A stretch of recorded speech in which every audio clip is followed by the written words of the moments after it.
Paano kung si ESNYR ang unang na-evict sa bahay ni Kuya?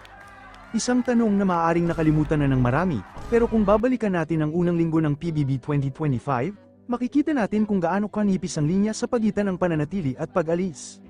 Si ESNYR, kilala sa kanyang viral content at kwelang personalidad, ay agad na naging sentro ng pansin, pero hindi lahat ng housemates ay natuwa sa kanyang pagiging palaging on-cam. Marami ang nagtanong, totoo ba siya, o puro content lang?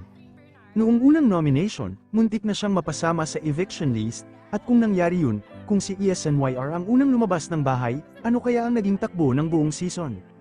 Wala sana tayong iconic, cringe confession room moments, wala rin sana yung unexpected friendship nila ni Kara, na naging isa sa mga highlight ng season, at higit sa lahat, baka hindi natin nakita ang vulnerable side niya, yung side na hindi content creator, kundi isang taong takot ma-reject. Ang bahay ni Kuya ay hindi lang kompetisyon, isa itong salamin ng tunay na buhay, at kung si ESNYR ang unang nawala, baka ibang kwento na ang ating napanood.